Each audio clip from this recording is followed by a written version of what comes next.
I'm Daniel Reyes, multimedia developer at Inside Crime. Over the past year, Tren de Aragua has dominated headlines and become a political talking point in several countries in the region.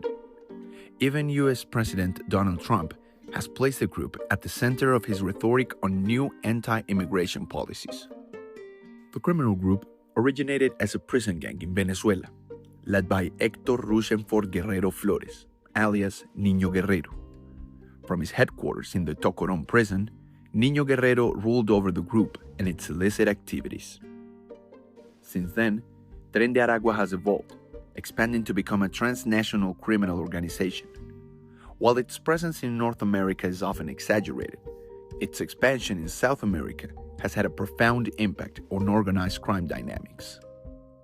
In September 2023, the Venezuelan government raided the Tocorón prison and regained control, but Niño Guerrero had disappeared.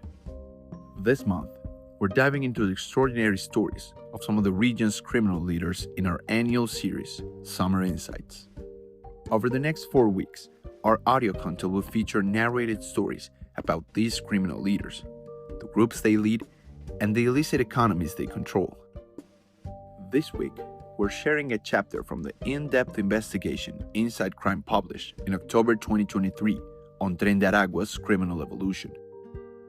This is Tren de Aragua's Criminal Portfolio, Adapt or Die, written by Inside Crime's Venezuela Investigative Unit and read by me, Daniel Reyes.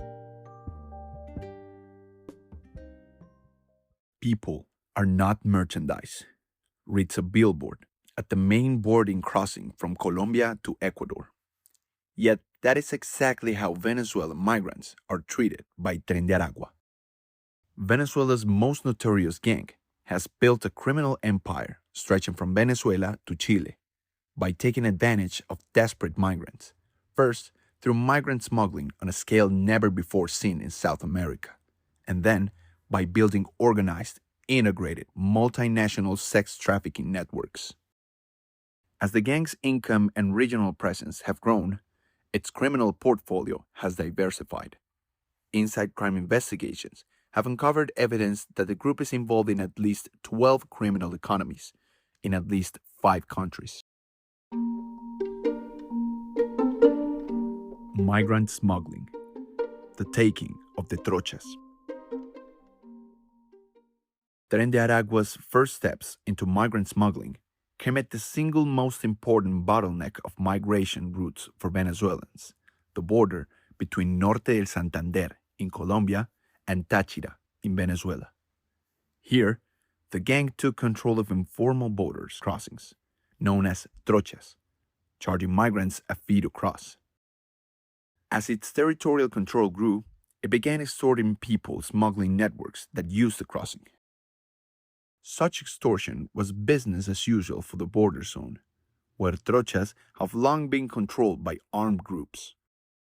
But when Tren de Aragua first arrived in 2018, the scale of that business was anything but usual. Venezuela's economy was collapsing, and the response by its government was ever more repression of its population. People were desperate to escape, but their main route to do so, into Colombia, was sealed off by border closures. Over 3 million Venezuelans fled the country from 2017 to 2018, many of them across the trochas into the Colombian department of Norte de Santander. This surge of migrants not only led to burgeoning extortion revenues, but also unprecedented demand for people smuggling services. Sensing opportunity amid the desperation, Tren de Aragua began to provide its own transportation services to migrants. And as the migrants moved through Colombia into countries like Ecuador, Peru, Bolivia, and Chile, Tren de Aragua's migrant smuggling business moved with them, expanding in sophistication and scope at every step. Migrants using these services, security forces, public officials, and civil society groups working with the migrant population all describe a similar pattern along these routes. Tren de Aragua offers package deals in which they typically provide transportation accommodation, and food for the entire journey. They provided us with a hotel for the whole day, including lunch. They put 8 of us in a room to bathe, explained a migrant who traveled from Ecuador to Colombia using Tren de Aragua's smuggling services. Later, they sent a car to pick us up. In some areas, Tren de Aragua also directly controls the infrastructure used by traveling migrants.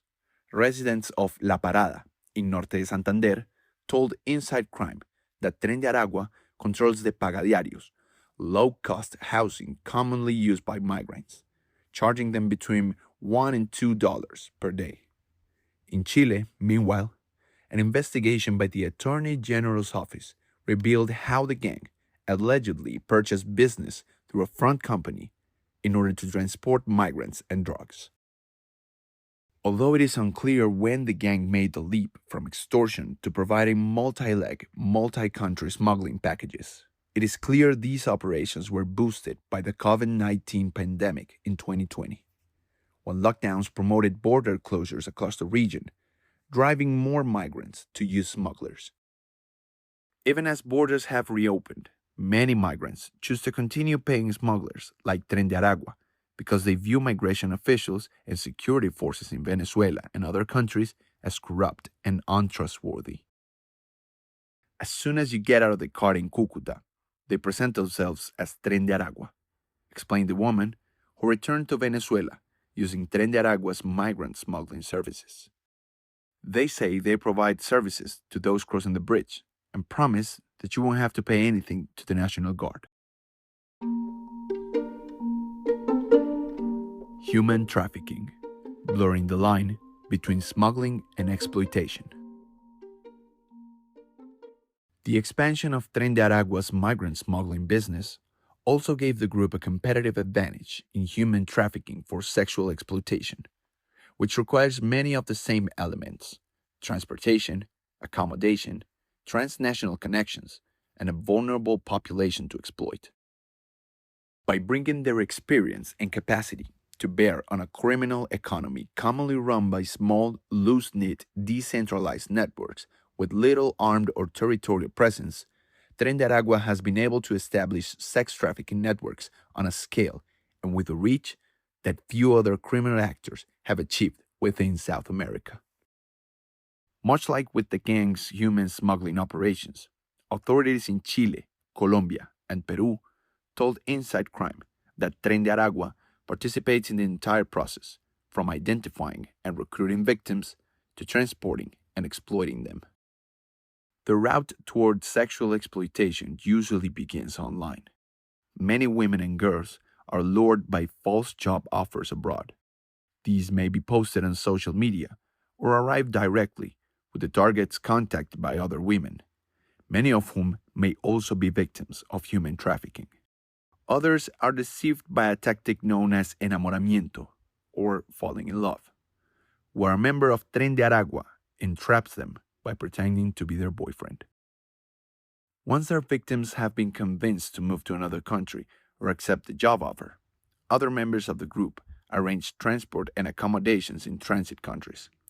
To do this, they often use the same logistics and infrastructure as migrant smuggling, according to judicial documents obtained by Inside Crime that contain testimony from trafficking survivors. The documents describe how the journeys are coordinated by the asesores, advisors. The asesor is a person who does all the paperwork, buys the ticket, the food, and accompanies the girls through the journey, reads one case file. At this point, many still believe they are traveling to a legitimate job. However, upon arrival, the victims are often informed that they have a large debt with the group and must pay it by providing sexual services or recruiting other victims, according to security forces, judicial officials, and non-governmental sources consulted by Inside Crime. Women are then exploited in a traditional prostitution venues, such as bars and brothels, or they are exploited online, with the group running pornographic webcam operations and using messaging apps like WhatsApp and Snapchat to arrange escort services and to post explicit material.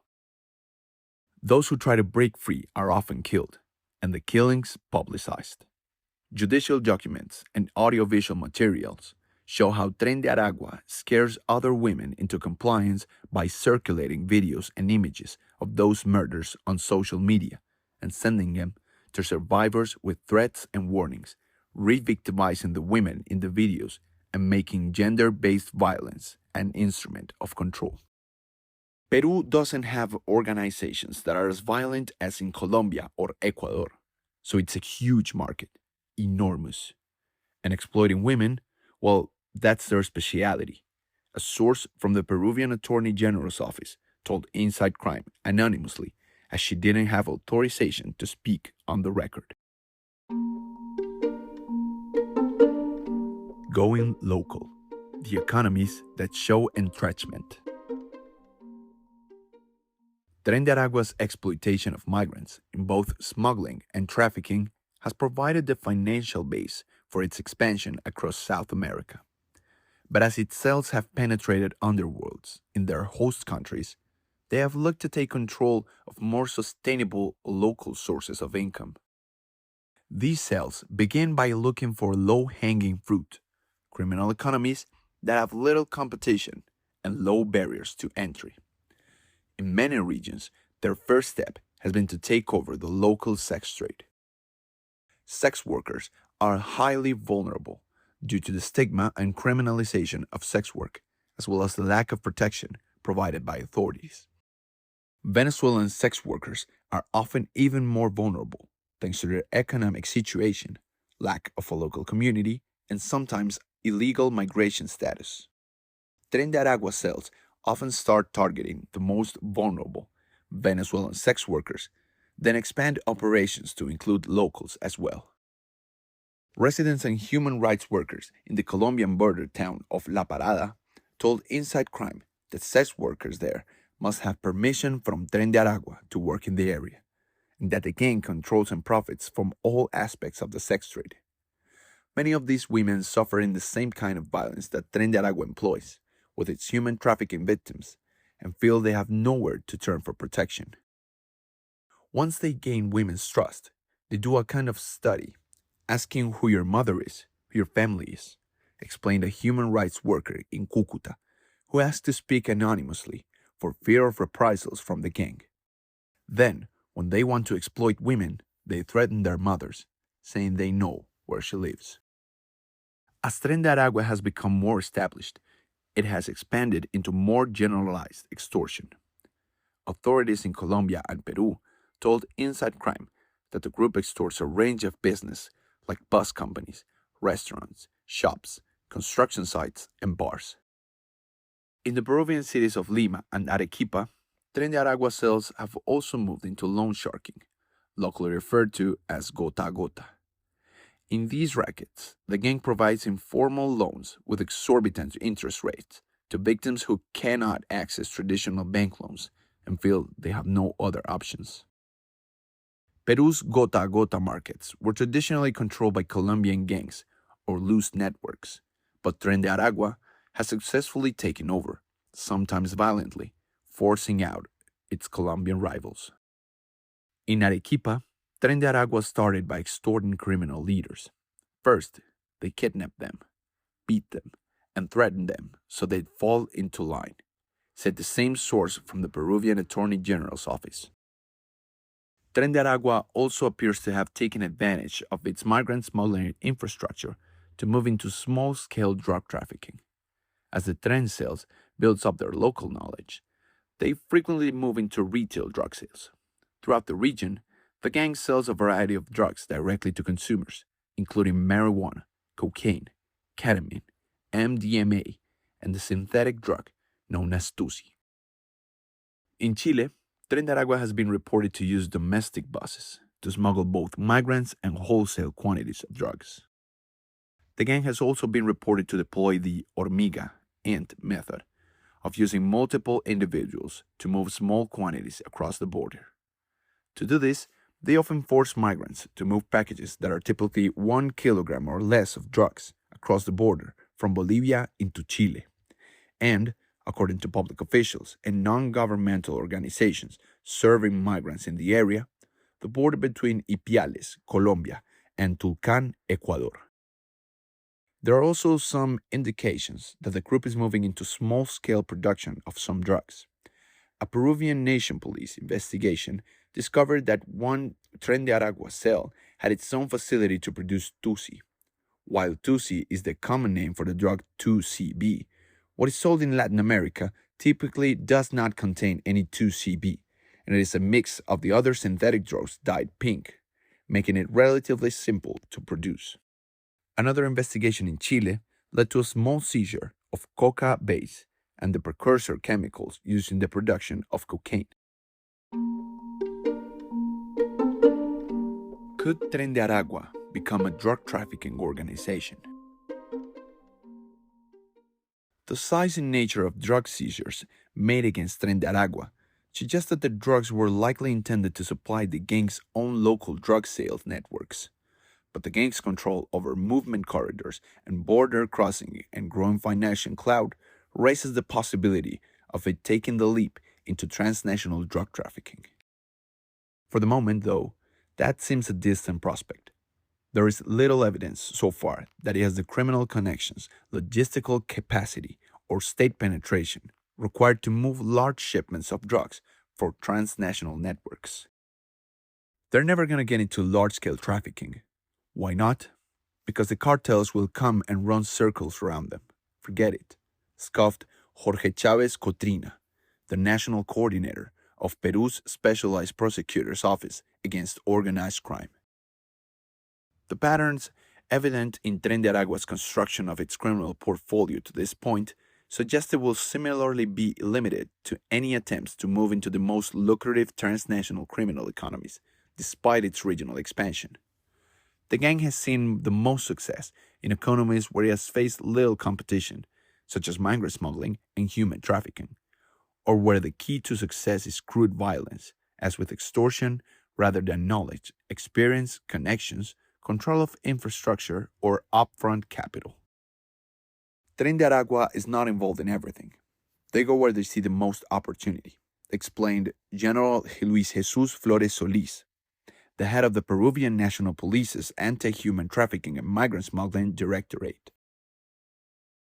With the loss of its home base, the prison of Tocorón in Aragua State, and the fact that the Tren leadership is now on the outside, it is likely there will be a quantum shift in the direction of Venezuela's most powerful criminal structure, which may now be forced to adapt from being a prison gang to a federation of transnational cells. All eyes, both in law enforcement and the underworld, are on Héctor Rusthenford Guerrero Flores, alias Niño Guerrero, the leader of the gang, and his key lieutenants. Deprived of their comfortable operating base and fortress in Tocorón prison, they are likely to get more directly involved in the day-to-day operations of the gangs in Venezuela and abroad. The gang has suffered a blow in its income streams, as extortion within Tocorón, which all prisoners had to pay to Niño Guerrero, known as La Causa, has now disappeared. This was worth millions of dollars a year, and the Tren leadership will have to make up this money by finding new streams of income. Tren de Aragua will either adapt to the new conditions, find alternative revenue streams, and a new command and control system, or risk breaking up into a loosely aligned criminal federation.